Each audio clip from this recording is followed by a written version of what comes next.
আসসালামু আলাইকুম ওয়া রাহমাতুল্লাহ।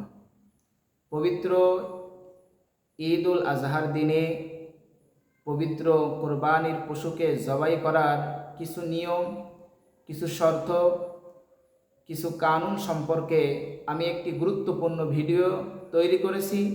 এই ভিডিওটি শেষ পর্যন্ত দেখার জন্য সকলের প্রতি আমার বিশেষভাবে অনুরোধ রইল। প্রথমত, আমরা যে পশুটাকে কোরবানি করব বা জবাই করব, এই পশুটা আমাদের পক্ষ থেকে আমরা আল্লাহ তাআলার জন্য করব।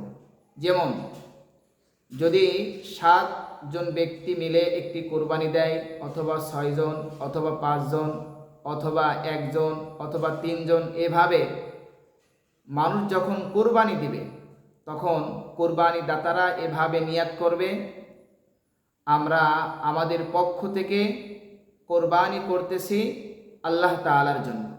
আমরা 7 জনে, অথবা 6 জনে, অথবা 3 জনে আমাদের পক্ষ থেকে আমরা কোরবানি করতেছি আল্লাহর জন্য। এভাবে নিয়াত করলে আল্লাহ তাআলা নিয়াতকে কবুল করবেন। দ্বিতীয়ত বিষয় হলো, কোরবানির পশু জবাই করার পূর্বে সুন্দরভাবে ছুরিতে অথবা চাকুতে সুন্দরভাবে ধার দিয়ে নিতে হবে, যাতে করে কোরবানির পশু বিন্দু মাত্র কষ্ট না পায়। এবং জবাইয়ের পূর্বে সুন্দরভাবে শক্ত রশি দ্বারা বেঁধে নিতে হবে। এবং কোরবানি পশুর মাথাকে দক্ষিণ দিকে রাখতে হবে এবং যিনি জবাই করবেন তার মুখ ক্যাবলামুখী থাকবে। এভাবে পশুকে মাটিতে শুয়ে শক্ত রশি দ্বারা বেঁধে এবং কোরবানি পশুর মাথাকে দক্ষিণ দিকে রেখে যিনি জবাই করবেন, এই জবাই করার ক্ষেত্রে বেশ কয়েকটি বিষয় আমাদের লক্ষণীয়। তার ভিতরে 1 নম্বর হলো, যদি কোনো অমুসলিম ব্যক্তি কোরবানির পশু অথবা যে কোনো পশু জবাই করে, তাহলে ওই পশুটি কোনো মুসলমানের জন্য খাওয়া এটা জায়েজ নয়। সেক্ষেত্রে কোরবানির কোনো পশু কোনো অমুসলিমকে জবাই করতে দেয়া যাইবে না, এবং যদি জবাই করতেও চায় তবুও তাকে সুযোগ দেয়া হবে না। তাহলে কোরবানির পশু জবাই করবে মুসলমান। এবং কোরবানি দাতা যারা আছেন, যদি তিনারা তাদের পশুটাকে জবাই করতে পারেন তাহলে এটা সব থেকে উত্তম, সব থেকে ভালো।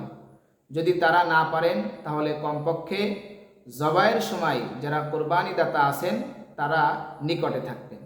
তাহলে 1 নম্বর বিষয় হলো, কোনো অমুসলিম কোরবানির পশু জবাই করতে পারবে না। যদি কোনো অমুসলিম কোরবানি পশু জবাই করে তাহলে ওই জবাইকৃত পশুর মাংস কোনো মুসলমান ভক্ষণ করতে পারবে না।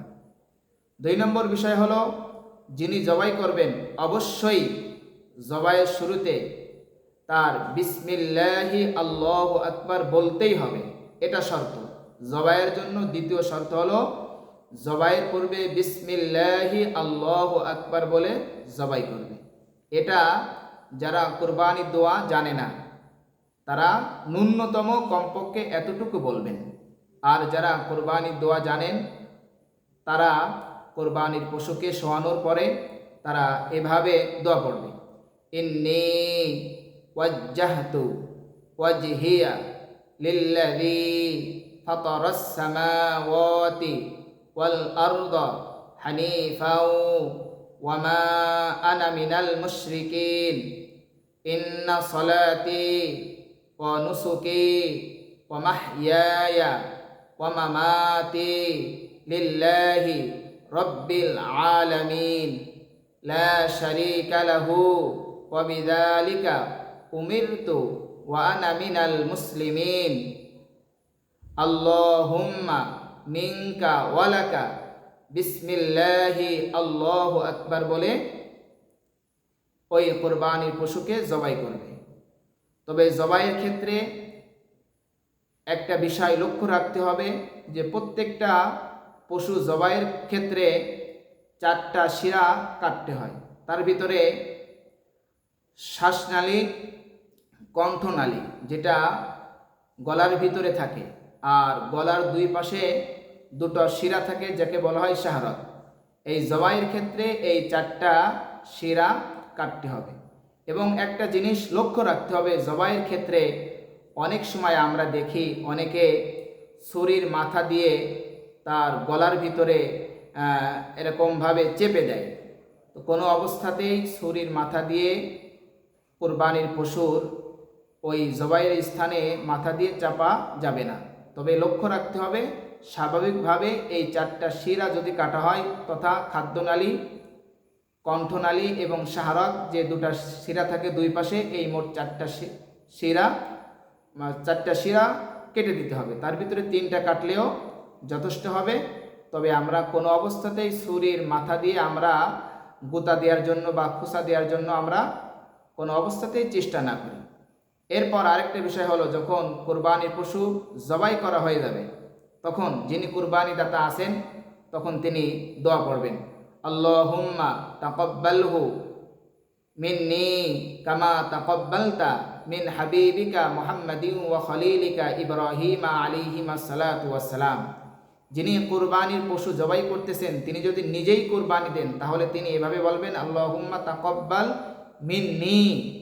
আর যদি তিনি অন্যদের পক্ষ হয়ে তিনি কুরবানি দেন তাহলে তিনি এভাবে বলবেন, আল্লাহুম্মা তাকাব্বালহু মিন্না, অথবা আল্লাহুম্মা তাকাব্বালহু মিনহুম। এভাবে নিয়াত করলে, এভাবে দোয়া করলে আশা করা যায় মহান আল্লাহ রাব্বুল আলামিন তার কুরবানিকে কবুল করবেন। আমরা যারা কুরবানি দাতা আছি আল্লাহ তাআলা আমাদের সকলের কুরবানিকে কবুল করেন।